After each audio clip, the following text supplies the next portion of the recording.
कुछ राज कभी खोलने के लिए नहीं होते और कुछ दरवाजे कभी खोलने नहीं चाहिए, लेकिन आरोही को उस रात एक ऐसा ही दरवाजा खोलना पड़ा, रूम नंबर 7 का।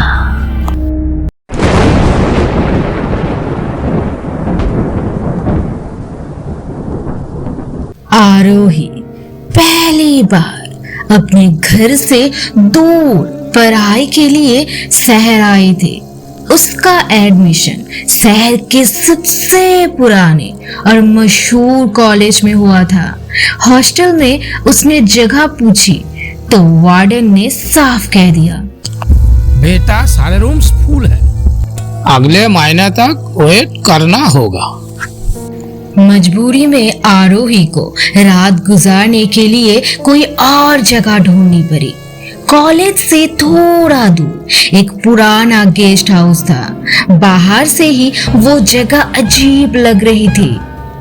सन्नाटा, पुराने पेड़, अंधेरा और हवा का सरसराहट। गेस्ट हाउस के पास उसे एक सफेद दाढ़ी वाला बुढ़ा आदमी मिला। उसने आरोही को देखते ही कहा, बेटा तुम यहाँ क्या कर रहे हो? क्या चाहिए तुम्हें? आरोही ने थोड़ा डरे हुए जवाब दिया, मुझे एक रूम चाहिए, सिर्फ एक रात के लिए। कल मेरा दोस्त आएगा, फिर मैं उसके साथ चली जाऊंगी। हॉस्टल में जगह नहीं मिली, मेरा दोस्त ही मुझे यहाँ भेजा है। बुढ़े आदमी ने घूर कर देखा और फिर कहा, अच्छा ठीक है, आओ मेरे साथ। वो आदमी और कोई नहीं, गेस्ट हाउस के मालिक ही थे। अंदर जाते ही उसने एक नौकर को बुलाया और बोला, इस लड़की को रूम दिखाना, और बेटा तुम्हें जो रूम लेना हो इसे बोल देना। लेकिन एक बात याद रखना। वो थोड़ा रुक कर गहरी आवाज में बोला, रूम नंबर 7 कभी मत लेना, उस कमरे में रात गुजरना नामुमकिन है। आरोही का दिल जोर से धड़क उठा। उसकी दोस्त ने भी इसे पहले ऐसे ही कुछ कहा था, लेकिन क्यों ये अब तक उसके लिए एक राज था। रूम्स चेक करने के बाद उसे पता चला कि किस्मत ने उसके साथ खेल खेला है। सिर्फ एक ही कमरा खाली था और वो था रूम नंबर 7। आरोही ने सोचा, बस एक रात की तो बात है, इतना भी क्या हो सकता है, सुबह तक सब ठीक हो जाएगा। उसने मालिक से उस कमरे की चाबी मांगी। पहले तो मालिक ने सख्त मना कर दिया, लेकिन आरोही की जिद और रिक्वेस्ट्स के आगे आखिरकार उसने चाबी दे दी और बिना कुछ कहे वहां से चला गया। आरोही ने धीरे से चाबी घुमाई और रूम का दरवाजा खोला।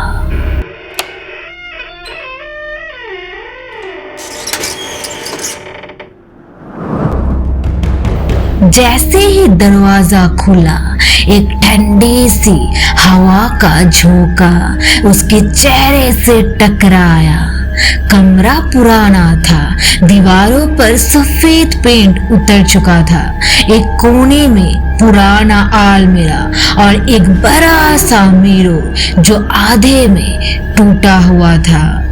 कमरे में एक अजीब सा पोछदार खामोशी थी, जैसे कोई अंदर चुपचाप उसे देख रहा हो। आरोही ने हिम्मत करके अपना बैग बेड पर रखा और सोचा, बस लाइट ऑन करके सो जाऊंगी, कुछ नहीं होगा। रात धीरे धीरे गहरी होती गई। बाहर से सिर्फ पैरों की हवाएं और कभी कभी कुत्तों की चीख सुनी दे रही थी। आरोही ने अपने फोन पर म्यूजिक चलाया, लेकिन बैटरी जल्दी खत्म होने लगी। उसने फोन बंद करके साइड टेबल पर रखे ही था कि एक हल्का सा खड़क की आवाज सुनाई दी। उसने दरवाजा चेक किया, सब ठीक था। फिर आवाज अलमीरा की तरफ से आई, जैसे अंदर से कोई हल्की सी खर्च कर रहा हो। उसका दिल जोर जोर से धड़कने लगा। डर से कांपते हुए उसने पलटकर मिरर की तरफ देखा और उसकी सांस अटक गई। मिरर में उसने अपना रिफ्लेक्शन देखा, लेकिन वो रिफ्लेक्शन उससे 2-3 सेकंड बाद मूव कर रहा था, जैसे एक दूसरी आरोही मिरर के अंदर अटकी हो। आरोही ने आंख झपकाकर देखा तो रिफ्लेक्शन फिर नॉर्मल था। उसने अपने आप को समझाया, कुछ नहीं, बस थकान है, कल से कॉलेज स्टार्ट है, मैं ओवर थिंक कर रही हूँ। लेकिन जैसे ही वो बेड पर लेटने लगी, उसने क्लियरली सुना, आरोही मत रुको यार, निकल जाओ अभी के अभी। वो आवाज बिल्कुल उसके पास से आई थी, लेकिन रूम में कोई था ही नहीं। आरोही का पूरा बदन ठंडा पड़ गया। उसने दरवाजा खोलकर भागने की कोशिश की, पर चाबी घूम ही नहीं रही थी। दरवाजा जैसे अंदर से लॉक हो चुका था। मिरर के अंदर का रिफ्लेक्शन अब धीरे धीरे उस पर मुस्कुराने लगा। एक डरावनी ठंडी सी मुस्कान, और अलमीरा के दरवाजे अपने आप कर की आवाज के साथ खोलने लगे।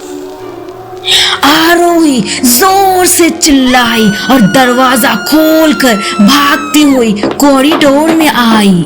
उसकी सांसें तेज चल रही थी, पैर थरथरा रहे थे, लेकिन कॉरिडोर एकदम अंधेरा था और उसके दोनों तरफ एक सारे दरवाजे धर धर धर करके एक एक करके बंद हो गए। सिर्फ एक ही दरवाजा खुला छोड़ दिया गया था, और वो था रूम नंबर 7 का। आरोही के पैर थमे नहीं, जैसे उससे जबरदस्ती खींचकर वापस अंदर बुलाया जा रहा हो। जब वो फिर से रूम के अंदर आई, उसने देखा कि भरे आईने पर खुद ब खुद लाहू जैसे लाल रंग से लिखा था, तू भी दुल्हन बनेगी।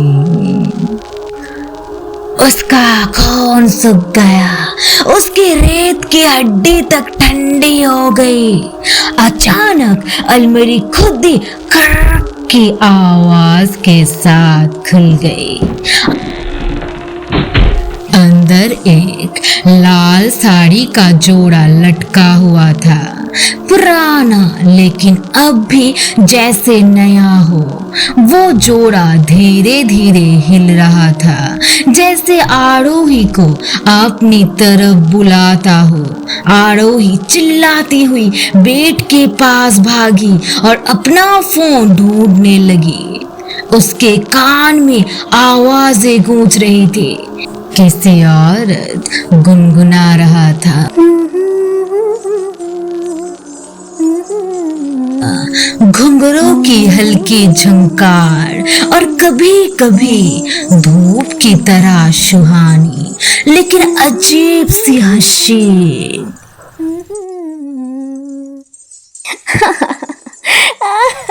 फोन के बजाय उसके हाथ एक पुरानी डायरी पर पड़ी। डायरी की कवर पूरी काली हो चुकी थी और कोने से जली हुई लग रही थी। डर के बावजूद उसने फोन की टॉर्च जलाई और डायरी खोलकर पढ़ना शुरू किया। पहले पन्ना पढ़ते ही उसके होश उड़ गए। मैं एक लड़की हूँ, मेरा नाम मीरा है। आज मेरी शादी हुई है। मैं बहुत खुश हूँ। मुझे लगता है मेरी जिंदगी एक नए सफर की शुरुआत है। आरोही का हाथ कांपने लगे। उसने अगला पन्ना उल्टाया और लिखा था, मेरे ससुराल वाले मुझे पसंद नहीं करते।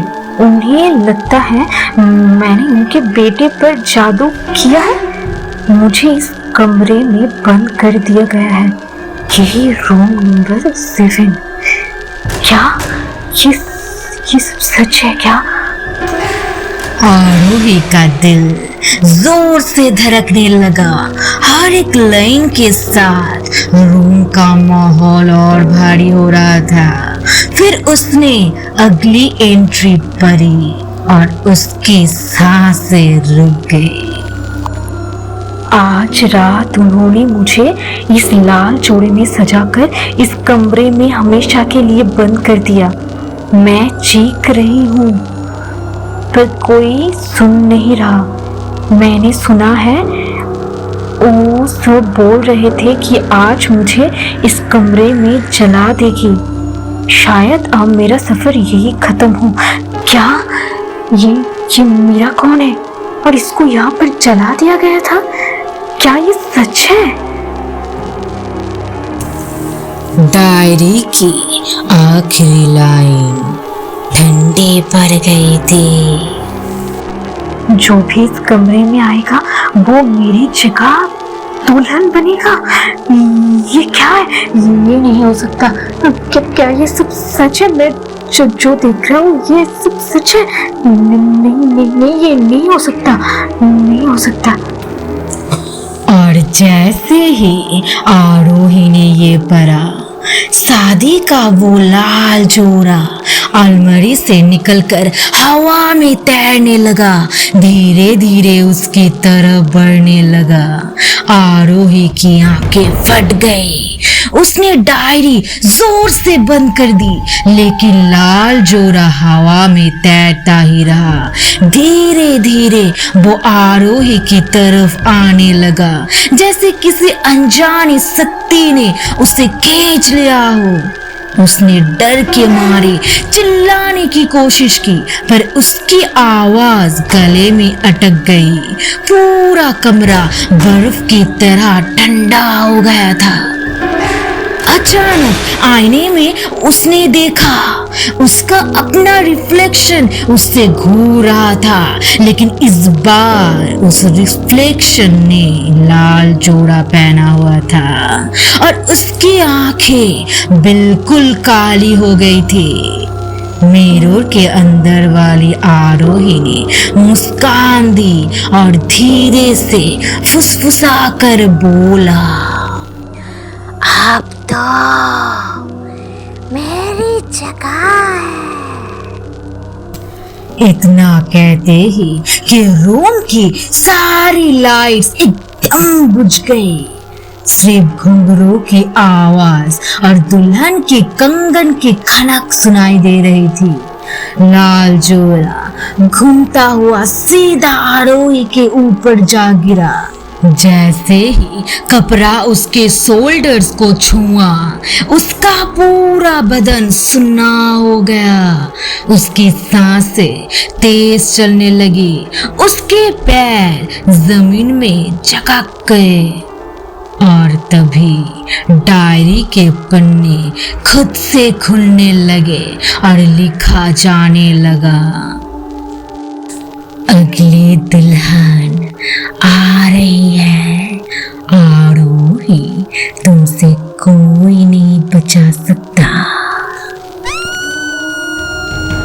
आरोही की चीख पूरी गेस्ट हाउस में गूंज उठी। आरोही चीख रही थी, लेकिन उसकी आवाज सिर्फ उसके कमरे में गूंज रही थी, बाहर कोई नहीं सुन रहा था। लाल जोड़ा उसके शरीर को लिपटने लगा, जैसे उससे दुल्हन बनाकर अपनी बंदी बनाने आया हो। उसने पूरी ताकत लगाकर डायरी उठाई और जोड़ा के ऊपर रख दी। डायरी तुरंत हिलने लगी, उसके पन्ने खुद ब खुद पलटने लगे।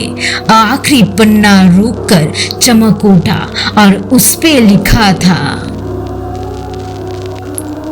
मुझे आग में जलाया गया था, सिर्फ आग ही इस सांप को तोड़ सकती है।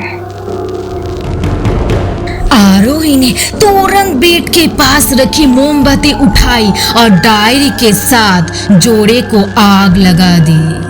एकदम से पूरे कमरे में तेज आग भड़क उठी और एक औरत की दिल दहला देने वाली चीख गूंज उठी। कमरा दूध से भर गया, मिरर अपने आप टूटकर बिखर गया और फिर सब कुछ शांत हो गया। सुबह गेस्ट हाउस के मालिक ने रूम नंबर 7 खोला तो कमरा बिल्कुल खाली था। ना डायरी, ना जोड़ा, ना ही आरोही, बस आईने के टुकड़ों पर लाहौं से लिखा था, दुल्हन अपना घर छोड़ चुकी है, अब अगली का इंतजार है। क्या तुम्हें लगता है आरोही वाकई श्राप से बच गई, या फिर वो खुद ही उस श्राप का हिस्सा बन चुकी है? अगर तुम पार्ट 2 चाहते हो तो नीचे कमेंट करो पार्ट 2। अपनी कहानी हमें भेजिए स्क्रीन पर दिए हुए मेल आईडी पर। और हाँ, अगर आपको ये कहानी पसंद आई तो लाइक, शेयर और कमेंट ज़रूर करें। अनकहे राज को सब्सक्राइब करना ना भूलें, क्योंकि अगला राज हो सकता है आपके शहर का हो। तो आज के लिए बस इतना ही। बहुत जल्द मिलते हैं एक नए राज के साथ। तब तक अपना ध्यान रखिए और अंधेरे से दूर रहिए।